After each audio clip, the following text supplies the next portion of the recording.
துபாயில் டிராவல்ஸ் நடத்தி வந்த தஞ்சையைச் சேர்ந்த தொழிலதிபர் சிகாமணி கொலை வழக்கில் திடீர் திருப்பம் ஏற்பட்டுள்ளது. இந்த வழக்கில் முக்கிய நபரான சாரதா வெளிநாட்டில் தலைமறைவாகி தமிழகம் திரும்பிய நிலையில் கைது செய்யப்பட்டுள்ளார். சிகாமணி வாங்கிய பணத்தை தராமல் சாரதாவிடம் தகாத முறையில் நடந்து கொண்டதால் ஆத்திரமடைந்த அவர் மற்றும் அவரது குடும்பத்தினர் சிகாமணியை கொலை செய்தது விசாரணையில் தெரியவந்தது. உணவில் தூக்க மாத்திரையை கலந்து கொடுத்து சிகாமணியை கொலை செய்து உடலை கரூர் அருகே வீசிச் சென்றது காவல்துறை விசாரணையில் தெரியவந்தது. ஏற்கனவே இந்த வழக்கில் 5 பேர் கைது செய்யப்பட்ட நிலையில் தற்போது தலைமறைவாக இருந்த சாரதாவும் சிக்கியுள்ளார். இந்தியா பாகிஸ்தான் இடையே நிலவும் பதற்றம் தொடர்பாக ஆலோசிக்க ஐநா பாதுகாப்பு கவுன்சிலின் அவசர கூட்டம் இன்று நடைபெறுகிறது. பாகிஸ்தானின் கோரிக்கையை ஏற்று பாதுகாப்பு கவுன்சிலுக்கு இம்மாதம் தலைமை வகிக்கும் கிரீஸ் இந்த கூட்டத்திற்கு அழைப்பு விடுத்துள்ளது. பாகிஸ்தான் தற்போது அக்கவுன்சிலில் தற்காலிக உறுப்பினராக இருந்து வரும் நிலையில் இந்தியா அதில் இடம்பெறவில்லை என்பது குறிப்பிடத்தக்கது. தெற்கு சீனாவில் படகுகள் கவிழ்ந்து விபத்துக்குள்ளானதில் 9 பேர் உயிரிழந்தனர். குய்சோ மாகாணத்தில் திடீரென புயல் காற்றுடன் மழை பெய்துள்ளது. அப்போது ஊ நதியில் 4 படகுகள் கவிழ்ந்ததில் 80 பேர் நதியில் விழுந்துள்ளனர். அதில் 9 பேர் உயிரிழந்த நிலையில் 70 பேர் மீட்கப்பட்டுள்ளனர். மேலும் ஒருவரை தேடும் பணி நடைபெற்று வருகிறது. இலங்கையின் களுத்துறையில் நிகழ்ந்த துப்பாக்கிச் சூட்டில் வேட்பாளர் ஒருவர் காயமடைந்துள்ளார். இலங்கையின் தென்பகுதி களுத்துறை மாவட்டம் நகொடா பகுதியில் நேற்று இரவு துப்பாக்கிச் சூடு நிகழ்ந்துள்ளது. அதில் உள்ளாட்சி மன்ற தேர்தலில் போட்டியிடும் வேட்பாளர் ஒருவர் காயமடைந்தார் என காவல்துறையினர் தெரிவித்துள்ளனர். உலக பொருளாதார மதிப்பில் 4 பங்கு அமெரிக்காவிலிருந்து கிடைப்பதாக சர்வதேச நிதியம் தெரிவித்துள்ளது. உலக நாடுகளின் பொருளாதார மதிப்பு 113 டிரில்லியன் அமெரிக்க டாலர்களாக கணக்கிடப்பட்டுள்ளது. அதில் 26.9% பங்களிப்பை அமெரிக்காவும் 17% பங்களிப்பை சீனாவும் வழங்குவதாக சர்வதேச நிதியம் தெரிவித்துள்ளது. ஜெர்மனி 4.2%, ஜப்பான் மற்றும் இந்தியா தலா 3.7% பங்களிப்பையும் வழங்குவதாக தெரிவிக்கப்பட்டுள்ளது. அடுத்தடுத்த இடங்களில் பிரிட்டன், பிரான்ஸ், இத்தாலி மற்றும் பிரேசிலும் உள்ள நிலையில் மற்ற நாடுகள் அனைத்தும் சேர்ந்து 32.3% பங்களிப்பை வழங்குவதாகவும் கூறப்பட்டுள்ளது.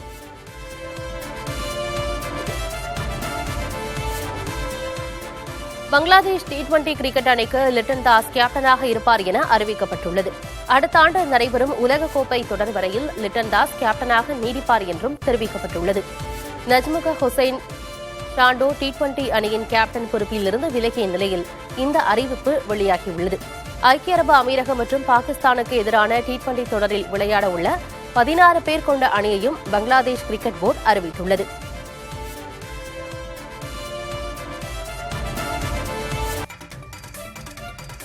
சிலை கடத்தல் தடுப்பு பிரிவு முன்னாள் டிஜிபி பொன்மாணிக்கவேல் பேட்டி தர தடை விதித்துள்ள உச்சநீதிமன்றம் பாஸ்போர்ட்டை ஒப்படைக்கவும் உத்தரவிட்டுள்ளது. சிலை கடத்தல் விவகாரத்தில் பொன்மாணிக்கவேலின் முன்ஜாமீனை ரத்து செய்ய கோரி சிபிஐ தொடுத்த வழக்கு உச்சநீதிமன்ற நீதிபதி விக்ரம்நாத் தலைமையிலான அமர்வில் விசாரணைக்கு வந்தது. அப்போது பொன்மாணிக்கவேல் ஊடகங்களுக்கு பேட்டியளிப்பது விசாரணையை பாதிக்கக்கூடிய விஷயமாக இருப்பதால் அவர் பேட்டியளிக்க தடை விதிக்க வேண்டும் என்று சிபிஐ கோரியது. ஏற்கனவே முன்ஜாமீன் வழங்கியபோது அவர் பாஸ்போர்ட் ஒப்படைக்கப்படுவதற்கான நிபந்தனை இல்லாததால் அவர் ஒப்படைக்க மறுத்து வருவதால் பாஸ்போர்ட்டை ஒப்படைக்க உத்தரவிட வேண்டும் என்று வாதிடப்பட்டது. பொன்மாணிக்கவேலுக்கு வழங்கப்பட்ட ஜாமீனை ரத்து செய்ய வேண்டும் என்று காதர் பாக்ஷா தரப்பிலும் கோரிக்கை முன்வைக்கப்பட்டது. இருதரப்பு வாதங்களையும் பதிவு செய்து கொண்ட நீதிபதிகள் பொன்மாணிக்கவேல் தனது பாஸ்போர்ட்டை ஒப்படைக்க வேண்டும், சிலை கடத்தல் விவகாரம் சிபிஐ விசாரணை தொடர்பாக பேட்டியளிக்கக்கூடாது என்று உத்தரவிட்டனர். வழக்கு தொடர்பாக 4 வாரங்களுக்குள் பொன்மாணிக்கவேல் பதிலளிக்க வேண்டும் என்றும் நீதிபதிகள் உத்தரவிட்டுள்ளனர். பட்டியல் சமூகத்தினரின் சமூக பொருளாதார நிலையை அளவிடுவதற்கான கணக்கெடுப்பு இன்று தொடங்கி மே 17 அன்று நிறைவடையும் என்று கர்நாடக அரசு அறிவித்துள்ளது. 2015 கர்நாடக அரசு நடத்திய சாதிவாரி கணக்கெடுப்பில் கர்நாடக மாநிலத்தில் 1,09,00,000 பேர் பட்டியல் சமூகத்தைச் சேர்ந்தவர்கள் என்று தெரியவந்தது. இந்நிலையில் பட்டியல் சமூகத்தின் உட்பிரிவுகள், அவற்றைச் சேர்ந்தவர்களின் வாழ்நிலை ஆகியவற்றை ஆராய்ந்து அவற்றுக்கான உள் ஒதுக்கீட்டை பரிந்துரைக்க ஓய்வு பெற்ற நீதிபதி HN நாகமோகன் தலைமையில் ஒரு குழு அமைக்கப்பட்டது.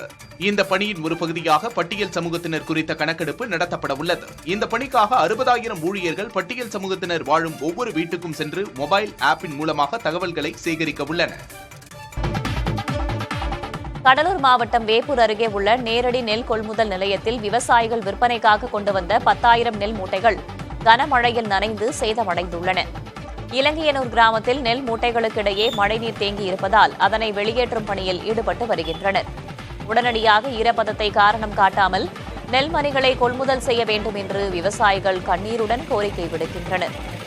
இதுகுறித்து மண்டல மேலாளர் கமலாவிடம் கேட்டபோது நெல் மூட்டைகளை கொள்முதல் செய்ய நடவடிக்கை எடுக்கப்படும் என்றும் கால தாமதத்திற்கான காரணம் குறித்து விசாரிக்கப்படும் எனவும் தெரிவித்தார்.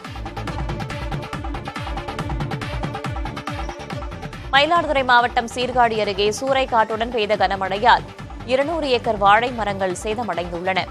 அறுவடைக்கு இன்னும் 2 மாதங்களே இருந்த நிலையில் அல்லி விளாகம் உள்ளிட்ட 10க்கும் மேற்பட்ட கிராமங்களில் திடீரென்று ஏற்பட்ட இந்த சேதத்தால் விவசாயிகள் பெரும் வேதனை அடைந்துள்ளனர்.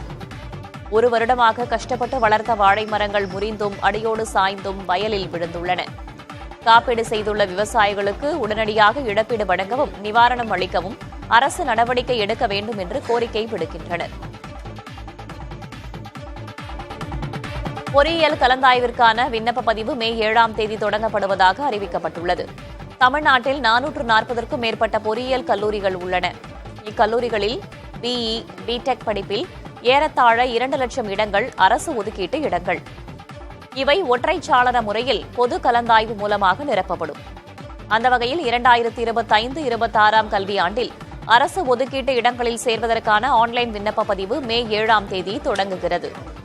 இதனை கிண்டியில் உள்ள தொழில்நுட்ப கல்வி இயக்குநரகத்தில் உயர்கல்வித்துறை அமைச்சர் கோவி செழியன் காலை 10 மணி அளவில் தொடங்கி வைக்கிறார்.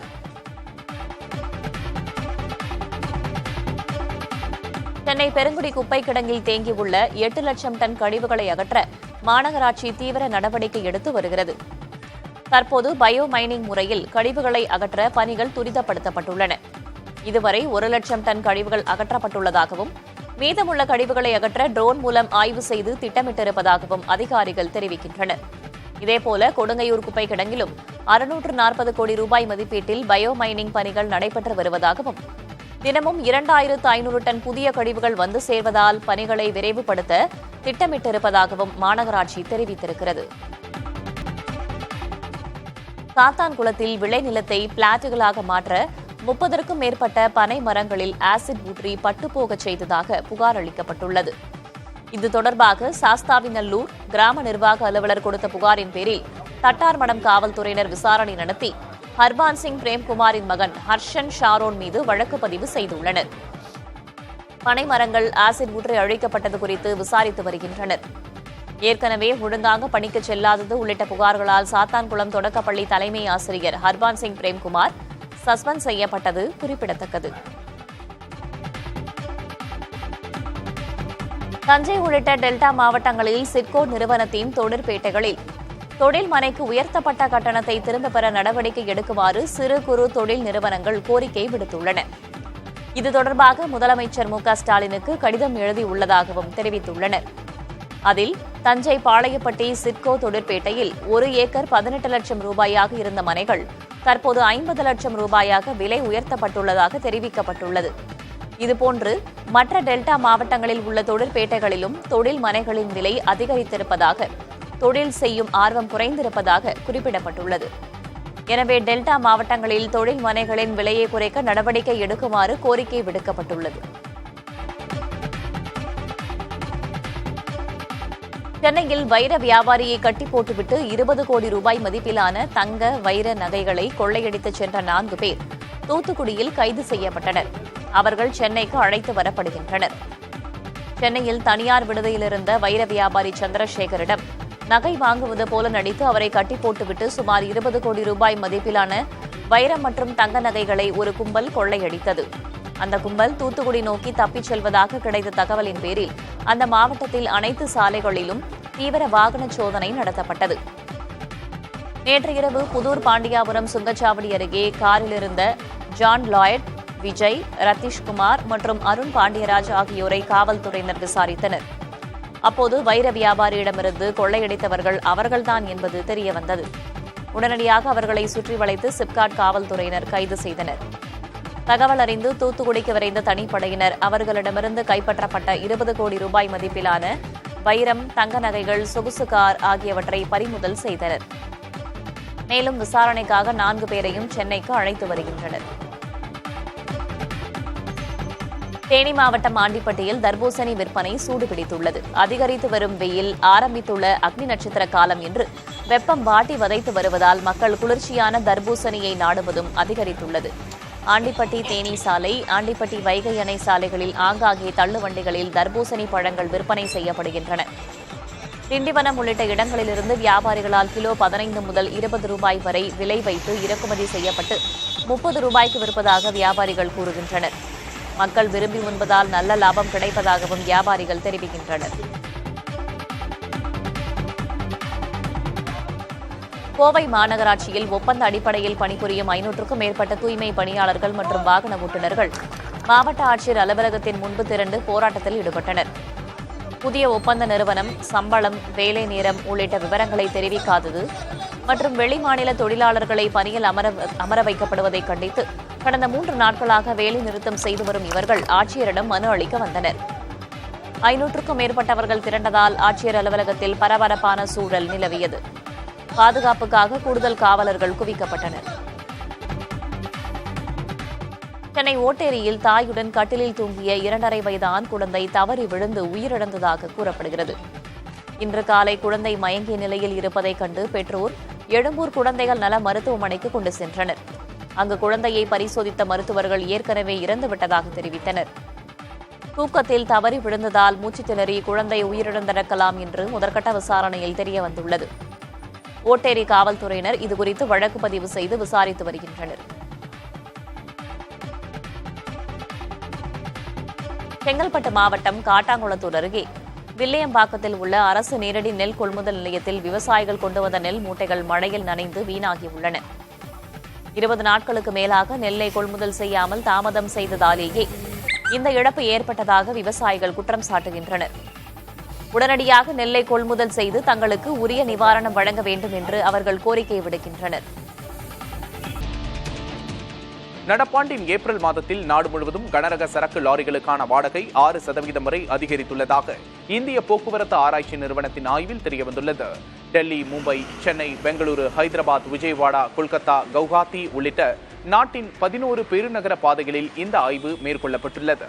நாட்டின் கிழக்கு மற்றும் வடகிழக்கு பகுதிகளில் 4 முதல் 4.5%, இதர பகுதிகளில் 5.5 முதல் 6% வரையிலும் லாரி வாடகை உயர்ந்துள்ளதாக தெரிவிக்கப்பட்டுள்ளது. அனைத்து துறைகளின் நுகர்வு அதிகரிப்பால் சரக்கு போக்குவரத்து அதிகரித்திருப்பதே இந்த வாடகை உயர்வுக்கு காரணமாக கூறப்படுகிறது. சென்னை உயர்நீதிமன்றத்தில் கூடுதல் நீதிபதிகளாக இருந்த 2 நீதிபதிகள் இன்று நிரந்தர நீதிபதிகளாக பொறுப்பேற்றுக் கொண்டனர்.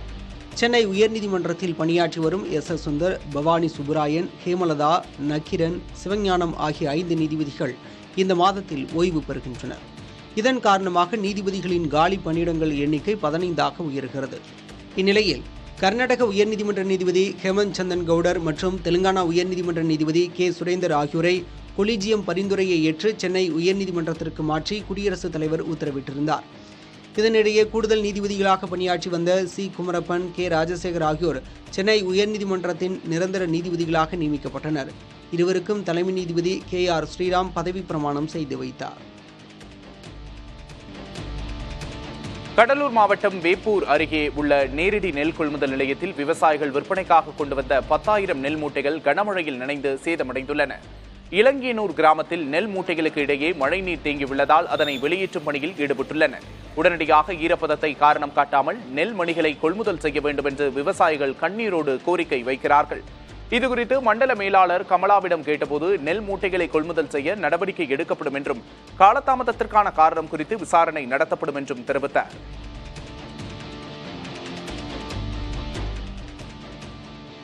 மயிலாடுதுறை மாவட்டம் சீர்காழி அருகே சூறைக்காற்றுடன் பெய்த கனமழையால் 200 ஏக்கர் வாழை மரங்கள் சேதமாகியுள்ளன. அறுவடைக்கு இன்னும் 2 மாதங்களே இருந்த நிலையில் அள்ளிவிளாகம் உள்ளிட்ட 10க்கும் மேற்பட்ட கிராமங்களில் திடீரென்று ஏற்பட்ட இந்த சேதத்தால் விவசாயிகள் பெரும் வேதனையடைந்துள்ளனர். 1 வருடமாக கஷ்டப்பட்டு வளர்த்த வாழை மரங்கள் முறிந்தும் அடியோடு சாய்ந்தும் வயலில் விழுந்துள்ளன. காப்பீடு செய்துள்ள விவசாயிகளுக்கு உடனடியாக இழப்பீடு வழங்கவும் நிவாரணம் அளிக்கவும் அரசு நடவடிக்கை எடுக்க வேண்டும் என்று கோரிக்கை விடுத்துள்ளனர். மஞ்சள் நீராட்டு விழாவுக்கு அழைப்பதை தவிர்க்க வேண்டும் என்று ஓய்வு பெற்ற நீதிபதி சந்துரு கூறியதை சுட்டிக்காட்டி VCK MP ரவிக்குமார் வேண்டுகோள் விடுத்துள்ளார். சமூக வலைதளத்தில் பதிவொன்றை வெளியிட்டுள்ள எம்பி ரவிக்குமார் மஞ்சள் நீராட்டு விழாக்களில் கலந்து கொள்வதை தவிர்க்குமாறு ஓய்வு பெற்ற நீதிபதி சந்துரு தமக்கு வேண்டுகோள் விடுத்துள்ளதாக குறிப்பிட்டுள்ளார்.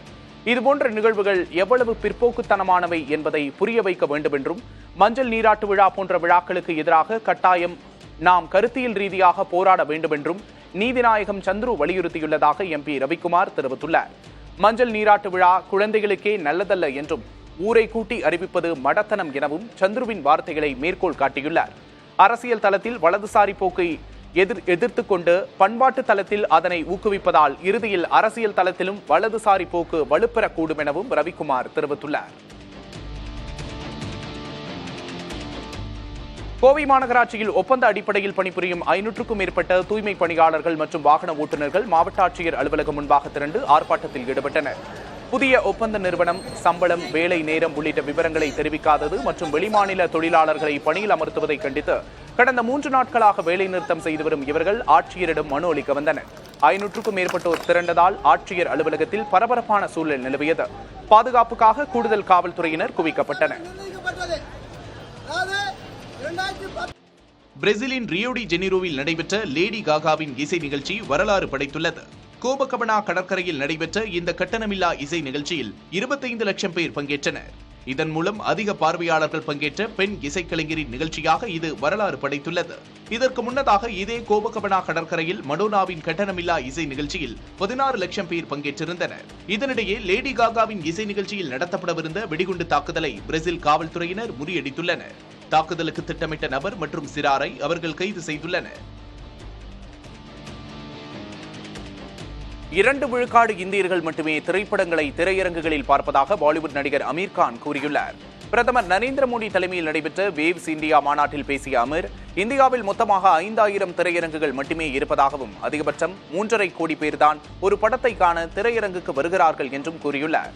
நம் நாட்டில் உள்ள பல மாவட்டங்களில் திரையரங்குகளே இல்லை என்று சுட்டிக்காட்டிய அமீர், 98 விழுக்காடு மக்கள் திரையரங்குகளுக்கு வராததற்கு இதுவும் காரணம் என்றார்.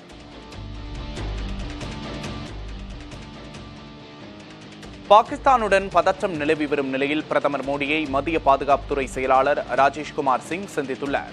இந்த சந்திப்பின் போது முக்கிய பிரச்சனைகள் குறித்து ராஜேஷ்குமார் சிங் பிரதமர் மோடியிடம் விளக்கியதாக மத்திய அரசு வட்டாரங்கள் தெரிவித்துள்ளன. முப்படை தளபதிகளும் பிரதமரை சந்தித்த நிலையில் தற்போது பாதுகாப்புத்துறை செயலாளரும் சந்தித்திருப்பது முக்கியத்துவம் பெற்றுள்ளது. 7ஆம் வகுப்புக்கான NCERT பாடப்புத்தகங்களில் பல்வேறு இந்திய மாநிலங்களின் மரபு விளையாட்டுகள் மற்றும் கலாச்சார செயல்பாடுகள் சேர்க்கப்பட்டுள்ளன. தேசிய கல்விக் கொள்கை 2020 படி வடிவமைக்கப்பட்ட புதிய பாடத்திட்டங்களை NCERT வெளியிட்டு வருகிறது. இந்நிலையில் 7ஆம் வகுப்புக்கான உடலியல் கல்வி பாடப்புத்தகத்தில் இந்தியாவின் பல்வேறு மாநிலங்களில் விளையாடப்படும் மரபார்ந்த விளையாட்டுகள் சேர்க்கப்பட்டுள்ளன. மகாராஷ்டிரா, ஆந்திர பிரதேசம், தெலுங்கானா போன்ற மாநிலங்களின் மரபு விளையாட்டுகள் இதில் சேர்க்கப்பட்டுள்ளன. கபடி, யோகாசனம், பிராணாயாமம் போன்றவையும் சேர்க்கப்பட்டுள்ளன. தொழில் கல்விக்கான பாடப்புத்தகத்தில் பொம்மலாட்டம், துணியில் ஓவியம் வரைதல், தோட்டக்கலை போன்றவை சேர்க்கப்பட்டுள்ளன. ஈரோடு அருகே நடந்த இரட்டை கொலை சம்பவத்தை கண்டித்து அதிமுகவினர் ஆர்ப்பாட்டத்தில் ஈடுபட்டனர். சிவகிரி அருகே விளக்கேத்தியில் ராமசாமி மற்றும் பாக்கியம்மாள் கொலை சம்பவத்தை கண்டித்து முன்னாள் அமைச்சர் KV ராமலிங்கம் தலைமையில் கண்டன ஆர்ப்பாட்டம் நடைபெற்றது. திமுக ஆட்சியில் கொள்ளை சம்பவங்கள் அதிகரித்துள்ளதாகவும் குற்றவாளிகளை உடனடியாக கைது செய்து தண்டனை வழங்க வேண்டும் என்றும் அதிமுகவினர் முழக்கமிட்டனர். முன்னாள் MLAக்கள், நாடாளுமன்ற உறுப்பினர்கள் மற்றும் ஏராளமான அதிமுக தொண்டர்கள் இந்த ஆர்ப்பாட்டத்தில் கலந்து கொண்டனர். முன்னதாக கொலை குற்றவாளிகளை பிடிக்க 12 தனிப்படைகள் அமைக்கப்பட்டு விசாரணை நடைபெறுகிறது. இதனிடையே ஆர்ப்பாட்டத்திற்கு சென்ற அதிமுக கார்கள் ஒன்றன் பின் ஒன்று மோதி விபத்துக்குள்ளானதில் 6 கார்கள் சேதமடைந்தன.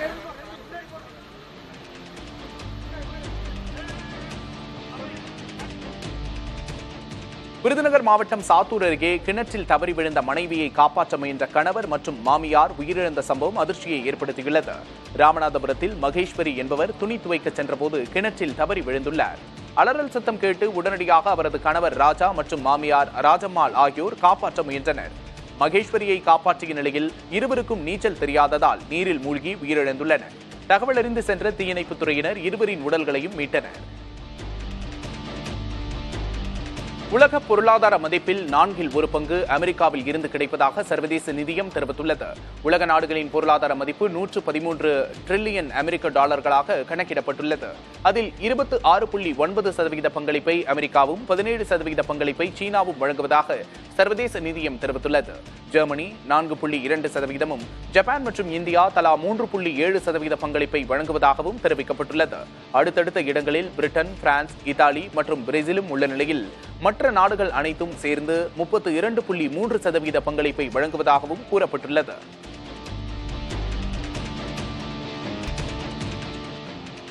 உலக வங்கியில் இந்தியாவின் நிர்வாக இயக்குநராக உள்ள பரமேஸ்வரன் ஐயரை சர்வதேச நாணய நிதியத்தின் தற்காலிக நிர்வாக இயக்குநராக இந்தியா நியமித்துள்ளது.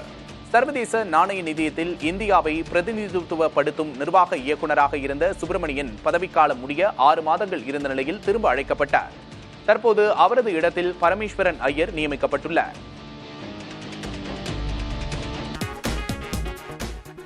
பயங்கரவாதத்திற்கு எதிரான போராட்டத்தில் இந்தியாவிற்கு முழு ஆதரவு கொடுப்போம் என ரஷ்ய அதிபர் புட்டின் பிரதமர் மோடியிடம் உறுதியளித்துள்ளார். புட்டினும் பிரதமர் மோடியும் தொலைபேசி வாயிலாக உரையாடினர். அப்போது புட்டின் பஹல்காம் தாக்குதலுக்கு கண்டனம் தெரிவித்தார். பஹல்காம் தாக்குதலை நடத்தியவர்களையும் அதற்கு ஆதரவளித்தவர்களையும் நீதியின் முன் நிறுத்த வேண்டும் என கூறினார். இந்த உரையாடலின் போது இரு நாட்டு தலைவர்களும் மூலோபாய கூட்டாண்மையை மேலும் ஆழப்படுத்த உறுதி தெரிவித்தனர். மேலும் அப்போது பிரதமர் மோடி 2ஆம் உலகப் போர் வெற்றி தினத்தின் 80வது ஆண்டு கொண்டாட்டத்திற்காக புட்டினுக்கு நன்றி தெரிவித்தார். அதேபோல வருடாந்திர உச்சி மாநாடுகளுக்காக புட்டினை இந்தியா வருமாறு அழைப்பு விடுத்தார்.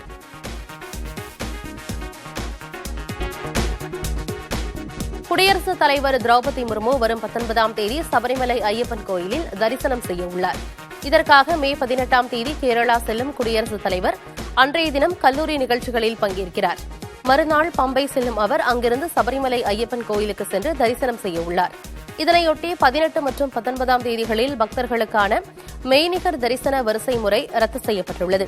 பதவியில் உள்ள குடியரசுத் தலைவர் ஒருவர் சபரிமலை கோயிலுக்கு செல்ல இருப்பது இதுவே முதல் முறை என்பது குறிப்பிடத்தக்கது. கூட்டு பாலியல் வன்கொடுமை வழக்குகளில் குற்றம் சாட்டப்பட்ட ஒவ்வொருவரும் பாலியல் வன்கொடுமை செய்ததற்கான ஆதாரத்தை வழங்க வேண்டிய அவசியம் இல்லை என்று உச்சநீதிமன்றம் தீர்ப்பளித்துள்ளது. கூட்டு பாலியல் வன்கொடுமை வழக்கில் குற்றஞ்சாட்டப்பட்ட நபர் ஒருவர் தான் பாலியல் வன்கொடுமை செயலில் ஈடுபடவில்லை என்றும் பாலியல் வன்கொடுமை செய்த முதன்மை குற்றவாளிக்கு உதவியது மட்டும்தான் தன்னுடைய குற்றம் என்றும் கூறினார். பாதிக்கப்பட்ட பெண் வன்கொடுமை செய்ததாக தன்னுடைய பெயரை குறிப்பிடாததையும் அவர் சுட்டிக்காட்டினார். இந்த வாதத்தை ஏற்க மறுத்த நீதிபதிகள் கூட்டு பாலியல் வன்கொடுமை நிகழ்வுகளில் குற்றம் சாட்டப்படும் அனைவருக்கும் பொதுவான நோக்கம் இருப்பதாகவே கருதப்படும். ஒரே ஒருவர் மட்டுமே பாலியல் வன்கொடுமையை நிகழ்த்தியிருந்தாலும் அதற்கு துணை புரிந்த அனைவரும் பாலியல் வன்கொடுமைக்கான தண்டனையை பெற்றாக வேண்டும் என்று கூறியுள்ளனர்.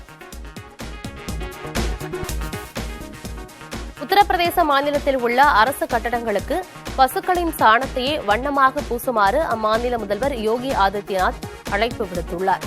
லக்னோவில் கால்நடை பராமரிப்புத்துறை சார்பில் நடைபெற்ற ஆலோசனைக் கூட்டத்தில் அவர் பங்கேற்றார். அப்போது பேசிய யோகி, பசுக்களை பராமரிக்க உள்நாட்டு இனங்களுக்கான போட்டிகளை நடத்துமாறு அரசு அதிகாரிகளுக்கு அறிவுறுத்தினார். மேலும் பசுக்களின் சாணத்தை அரசு கட்டடங்களுக்கு வண்ணமாக பூசுவது குறித்த திட்டங்களை அதிகாரிகள் முன்னெடுக்க வேண்டும் என்றும் வலியுறுத்தினார்.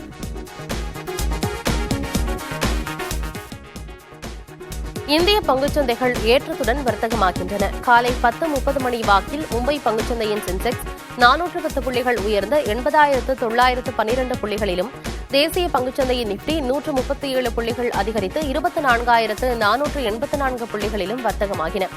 அந்நிய முதலீடுகள் பங்குச்சந்தைகளுக்குள் வருவது, கச்சா எண்ணெய் விலை சரிவு போன்றவையே பங்குச்சந்தைகள் உயர்வுக்கு காரணமாக கூறப்படுகிறது. இருப்பினும் நிகர லாபம் சுமார் 8% குறைந்ததாக அறிவித்திருந்த கோட்டக் மஹிந்திரா வங்கி பங்குகள் சுமார் 6% குறைந்து வர்த்தகமாகியது.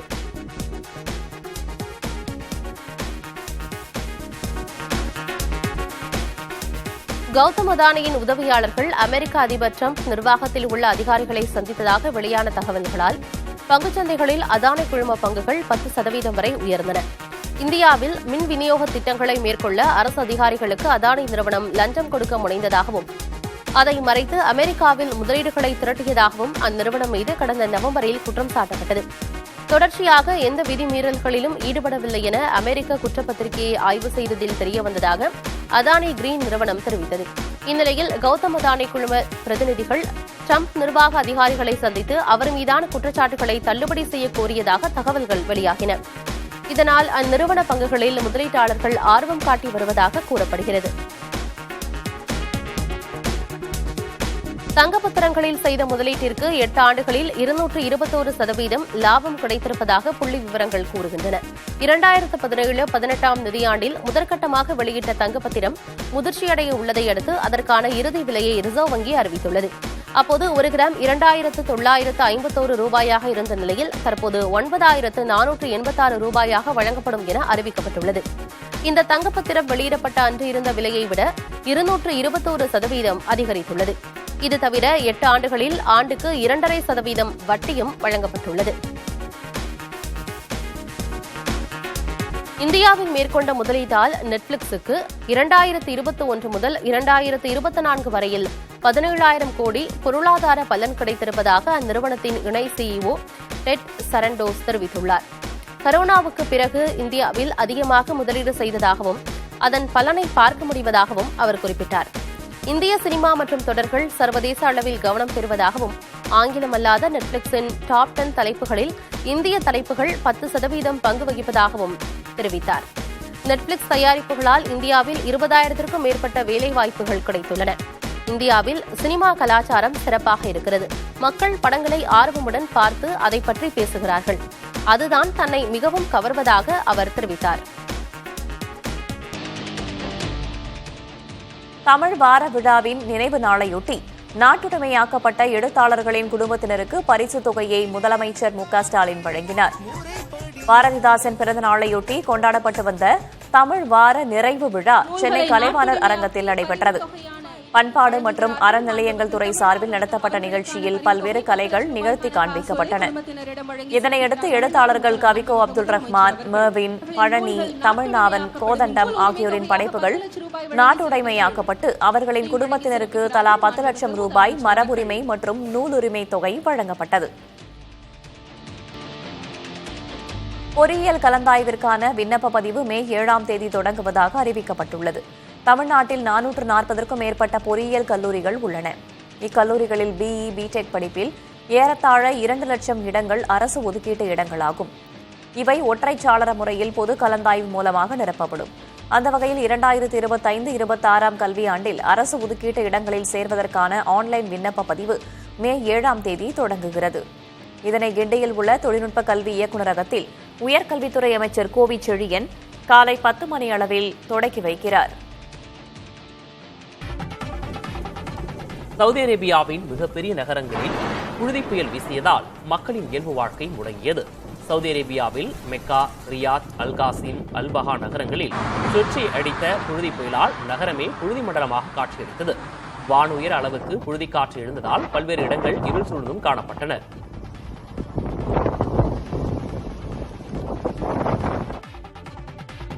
தாராபுரம் அருகே சாலை விரிவாக்க பணியின் போது பாதுகாப்பற்ற பள்ளத்தில் இருசக்கர வாகனத்துடன் விழுந்த தம்பதி உயிரிழந்த விவகாரத்தில் 4 பேர் மீது 3 பிரிவுகளில் வழக்கு பதிவு செய்யப்பட்டுள்ளது. புல்லாய்பாளையத்தில் நடந்த இந்த விபத்தில் உரிய முன்னெச்சரிக்கை ஏற்பாடுகளை செய்யாமல் விபத்துக்கு காரணமாக இருந்ததாக கூறி உதவி பொறியாளர் கணேஷ், சாலை விரிவாக்க பணி பொறியாளர் குணசேகரன், பணியின் மேற்பார்வையாளரான கௌதம் மற்றும் ஒப்பந்ததாரர் சிவகுமார் என 4 பேர் மீது 3 பிரிவுகளின் கீழ் வழக்கு பதிவு செய்யப்பட்டுள்ளது. வக்ஃபு அமைப்புகளில் நியமனங்களுக்கு விதிக்கப்பட்ட தடை தொடரும் என உச்சநீதிமன்றம் தெரிவித்துள்ளது. வக்ஃபு திருத்த சட்டத்தை எதிர்த்து உச்சநீதிமன்றத்தில் தாக்கல் செய்யப்பட்ட மனுக்கள் அனைத்தையும் புதிய தலைமை நீதிபதியாக பொறுப்பேற்க உள்ள VR கவாய் அமர்வுக்கு மாற்ற தற்போதைய தலைமை நீதிபதி சஞ்சீவ் கண்ணா உத்தரவிட்டுள்ளார். மேலும் வழக்கின் விசாரணையை வரும் 15ஆம் தேதிக்கு ஒத்திவைப்பதாக கூறிய தலைமை நீதிபதி அதுவரை முன்பு பிறப்பித்த இடைக்கால உத்தரவுகள் தொடரும் என்றும் தெரிவித்தார். தமிழகத்தில் இன்று 11 மாவட்டங்களில் கனமழை பெய்ய வாய்ப்பிருப்பதாக சென்னை வானிலை ஆய்வு மையம் தெரிவித்துள்ளது. நீலகிரி, கோவை, திருப்பூர், தேனி, திண்டுக்கல், தென்காசி, கரூர், திருச்சி, அரியலூர், பெரம்பலூர் மற்றும் கள்ளக்குறிச்சியில் இன்று கனமழை பெய்ய வாய்ப்புள்ளது என்று கூறப்பட்டுள்ளது. நாளை கோவை மாவட்ட மலைப்பகுதிகள், நீலகிரி, தேனி மற்றும் திண்டுக்கல் மாவட்டங்களில் கனமழை பெய்ய வாய்ப்பிருப்பதாக வானிலை ஆய்வு மையம் தெரிவித்துள்ளது. திமுக ஆட்சி வணிகர்களுக்கு மட்டுமல்லாமல் யாருக்கும் பாதுகாப்பு இல்லாத ஆட்சியாக இருந்து வருவதாக அதிமுக பொதுச் செயலாளர் எடப்பாடி பழனிசாமி குற்றம் சாட்டியுள்ளார். செங்கல்பட்டில் நடைபெற்ற வணிகர் பாதுகாப்பு மாநாட்டில் பேசிய எடப்பாடி பழனிசாமி, குறு சிறு வணிகர்களை பாதிக்கும் அந்நிய முதலீட்டிற்கு ஆதரவு தந்தது திமுக அரசுதான் என கூறினார். மேலும் ஆளுங்கட்சியினரால் வணிகர்களிடமிருந்து மாமூல் வசூலிக்கப்படுவதாகவும் எப்போதும் வணிகர்களுக்கு எதிரான கட்சியாக திமுக இருப்பதாகவும் விமர்சித்தார்.